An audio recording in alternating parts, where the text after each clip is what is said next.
ओम सन सनाय नमः। हरे कृष्णा। शनिदेव भगवान की जय। आज शनिवार के दिन सुनिए पौराणिक एवं प्रचलित कथा, साथ ही आरती। मनचित और श्रद्धा भाव से इस कथा का जरूर सुने। बोलिए शनि भगवान की जय।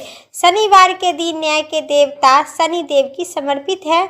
आज शनिदेव के कर्म फल के दाता माना गया है। जो लोग उनके अच्छे बुरे दोनों कर्मों को फल देते हैं।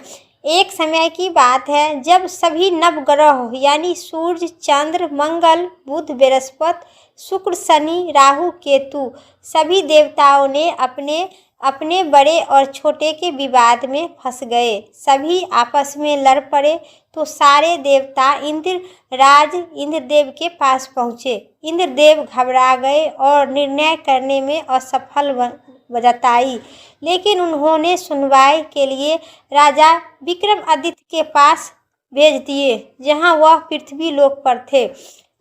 उस समय पृथ्वी पर अति प्रिय न्याय करने वाले विक्रमादित्य ही थे। उनकी मदद वही कर सकते थे। सभी नवग्रह एक साथ राजा विक्रमादित्य के पास पहुँचे और अपनी समस्या रखी।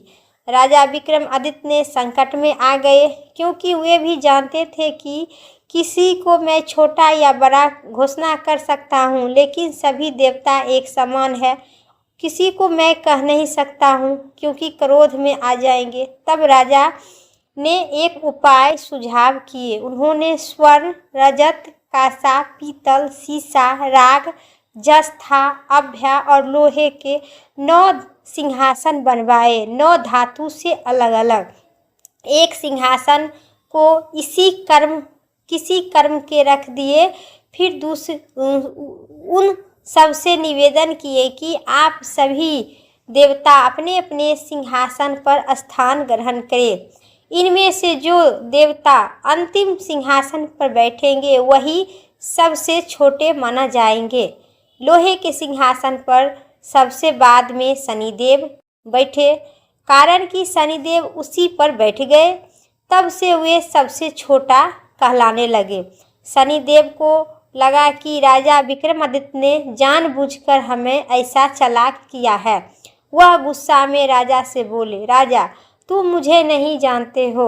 सूर्य एक राशि में 1 महीना तक रहते हैं, चंद्रमा 2.25 महीने तक 1 महीने में विचरण करते रहते हैं, मंगल 2.5 महीना, बृहस्पति 13 महीना, बुध और शुक्र 1 महीना विचरण करते हैं। लेकिन मैं 2.5 से 7.5 साल तक मैं एक ही राशि में रहती हूँ। मैं बड़े बड़े को विनाश कर दिया हूँ।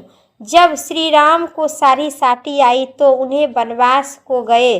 रावण को घड़ी आए तो उनकी लंका वानरों की सेना ने जलाकर भस्म कर दिया। अब तू क्या चीज है? ऐसा कहते हुए शनिदेव वहां से चले गए। अब इधर न्याय के देवता, न्याय के मनुष्य विक्रमादित्य ने बहुत चिंतित में आ गए, क्योंकि हमें बहुत गलानी होती है, क्योंकि मेरे लिए तो सभी देवता, सभी नवग्रह एक समान है। फिर मैं क्या कर दिए? बहुत अफसोस किए, अपने आप क्षमा भी मांगे, लेकिन शनिदेव विक्रमादित्य पर बहुत ही क्रोधित हुए। बाकी के देवता सब वहां से खुशी खुशी आपस चले गए। कुछ समय बीतने के बाद राजा विक्रमादित्य की सारी साटी आ गई।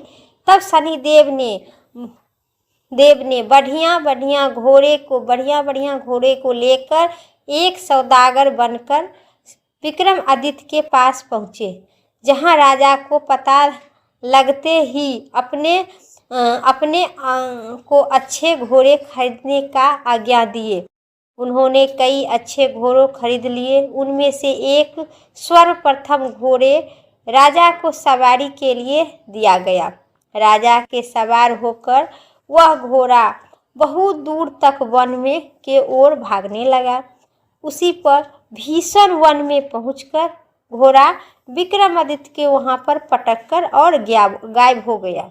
इसके बाद राजा विक्रमादित्य ने घनघोर जंगल में व्याकुल, अकेला, भूखे प्यासे भटक रहा था। तब एक गांव में एक ग्वाले ने उस पानी मांगकर पिए। राजा विक्रमादित्य ने प्रसन्न होकर और उन्हें अपनी अंगुली से अंगूठी निकालकर उस पानी देने वाला को दे दिए। इसके बाद राजा नगर की ओर चल पड़े। वहां उन्होंने अपना नाम उज्जैन निवासी बीका बताए। उस नगर में एक सेठ की दुकान पर बैठ गए। कुछ देर आराम किए। भाग्यवश उसी दिन सेठ की खूब बिक्री हुई, तो सेठ ने खुश होकर अपने घर कर ले गया। विक्रमादित्य राजा को खाना खिलाने लगे। वहां उन्होंने एक खूंटी पर एक हार लटका दिया। देखा कि जिनकी खूंटी पर हार नहीं है निकल गया। थोड़ी देर बाद पूरा हार गायब हो गया था। सेठ को लगा कि बीका राजा ने हार उनका चुरा लिए हैं। उन्होंने बीका राजा को कोतवाल को पास पकड़कर और कारागार में बंद कर दिए। फिर वह राजा ने भी बीका को चोर समझ लिए। उन्होंने हाथ पैर के कटवाकर नगर के बाहर फेंक दिया। वहां से एक तेली गुजर रही थी, जिसे देखकर दया आई। उन्होंने बीका राजा को अपनी गाड़ी में बैठाकर उसके बाद उस राजा को शनि दशा समाप्त हुई। वर्ष ऋतु आने पर राजा मोहाल गीत गाने लगा। राजा को राग सुनकर उस नगर की राजकुमारी मनभावनी को उनका पर गाना पर इतना प्रसन्न हुई, उन्होंने प्रण कर लिए कि उसी राग वाले से मेरा विवाह करेंगे। राजकुमारी ने अपनी दासी को राग गाने वाले को ढूंढने के लिए भेजा। दासी ने पता लगाकर राजकुमारी को बताई कि वह तो राग गाने वाले अपाजित और विकलांग है। लेकिन राजकुमारी तब भी उसी से विवाह करने पर अटल रही। आगे दिन वह अनशन पर बैठ गई। विवाह करेगी तो उसी राग गाने वाले से विवाह करेंगे।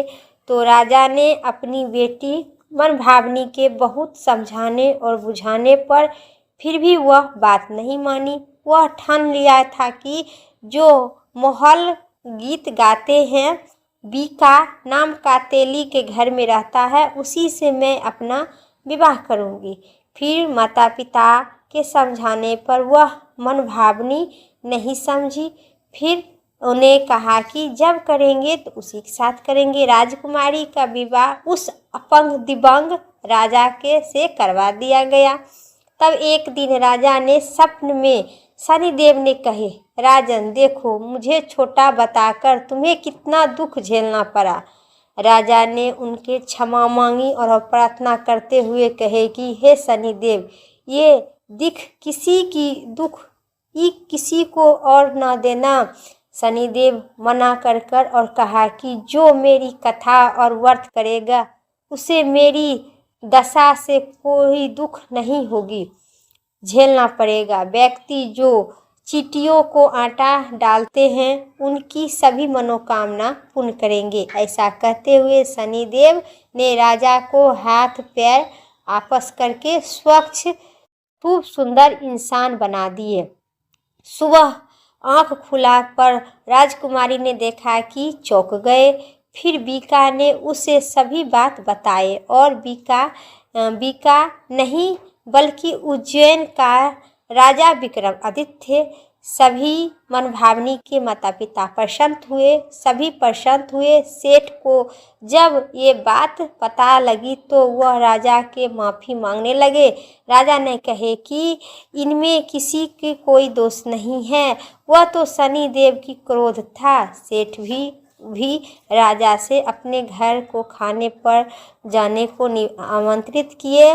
सेठ ने कई प्रकार का व्यंजन से राजा को सत्कार किए। साथ ही सबने देखा कि जो खूंटी पर हार निकल चुकी थी वहीं पर वह हार लटका था।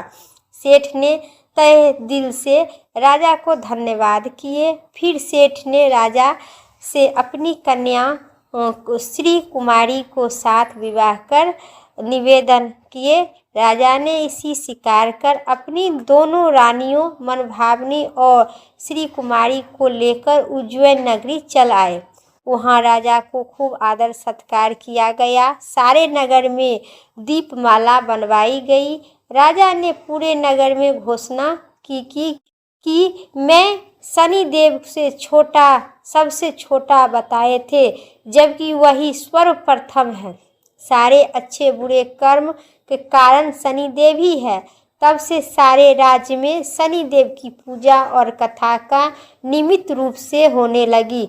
माना जाता है कि जो भी शनिदेव के व्रत करते हैं, शनिदेव की कथा सुनते हैं या पढ़ते हैं, उनके सारे दुख दूर हो जाती है और सभी मनोकामना पूर्ण होती है। और कथा के सुनने के बाद अगली इस कहानी जरूर सुने।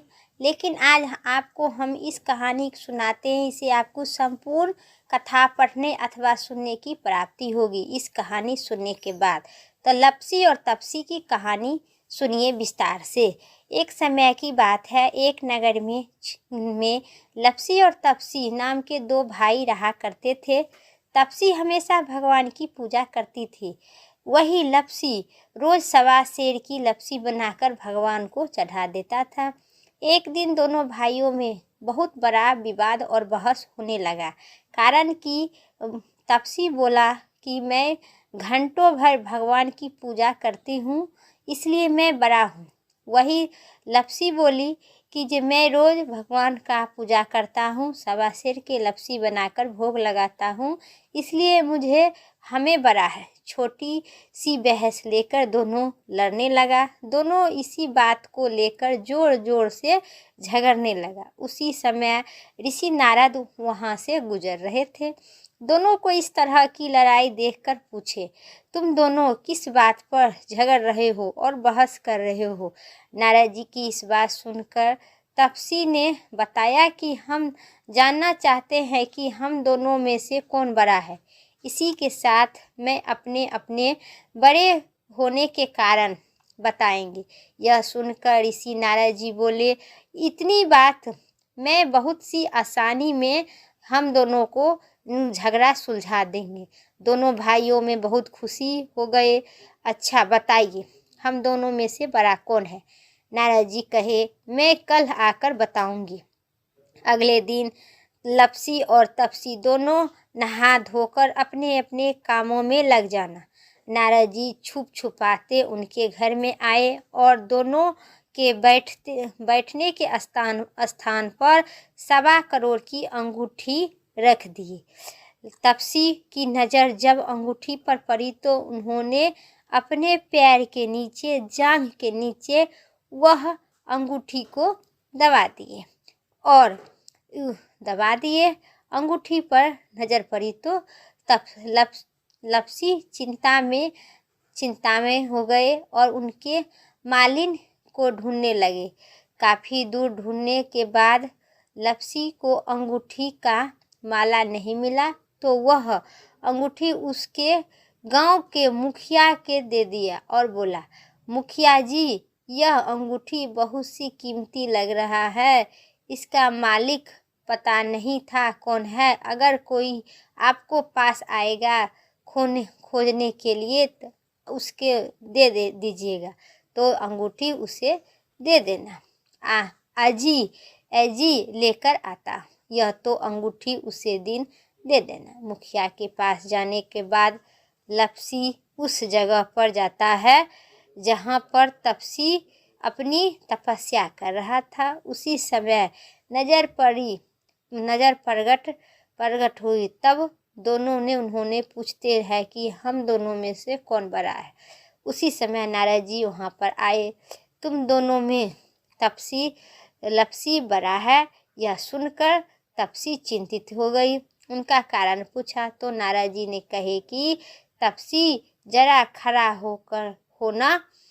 तप्सी जोर से खड़ा होता है तो उन्होंने पैर के नीचे छुपी अंगूठी सब देखा जाता है और उनकी चोरी पकड़ी जाती। यह देखकर नारद जी बोले, तुम भले ही घंटों तक भगवान की पूजा करते थे लेकिन तुम्हारे मन में खोट है, इसलिए तुम्हें कोई फल नहीं मिलता है।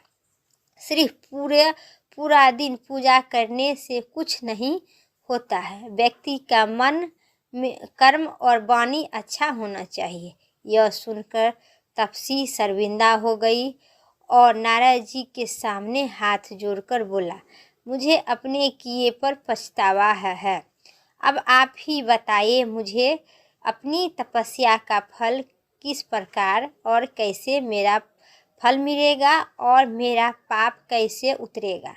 तब नारद जी बोले, जो सभी कथा सुनने के बाद जो स्त्री इस कथा एवं पुरुष इस कथा को नहीं सुनेगा अगर, तो वह फल पुण्य तुम्हें मिलेगा और तुम्हारा पाप इसे उतर जाएगा। तब तपसी बोला, लेकिन कोई स्त्री मुझे अपना पुण्य क्यों देगा। तब नारद जी बोले, अगर कोई धोती के साथ गमछा नहीं देता है वह फल तुझे मिलेगा। सभी कहानी और कथा कहने के बाद जो यह तुम्हारा लपसी तपसी की कहानी नहीं पढ़ेगा वह फल तुम्हें मिलेगा, तो वह फल तुम्हें मिले। यदि कोई साड़ी देकर ब्लाउज नहीं देता है सो फल तुम्हें मिलेगा। अगर कोई गाय और कुत्ते को रोटी नहीं बनाकर नहीं खिलाता है सो फल तुम्हें मिलेगा। इसके साथ कोई अंगना लीप कर देहली नहीं लीपेगा सो फल तुम्हें मिलेगा। कोई सीधा देकर दक्षिणा नहीं देगा सो फल तुम्हें मिलेगा। कोई ब्राह्मण जमा कर और दक्षिणा नहीं देगा वो फल तुम्हें मिलेगा। और अगर कोई सारी कहानी सुने लेकिन तुम्हारी कहानी नहीं सुने सो फल तुम्हें मिलेगा। उसी दिन से हर व्रत में कथा के बाद तपसी और लपसी की कहानी सुनी जाती है।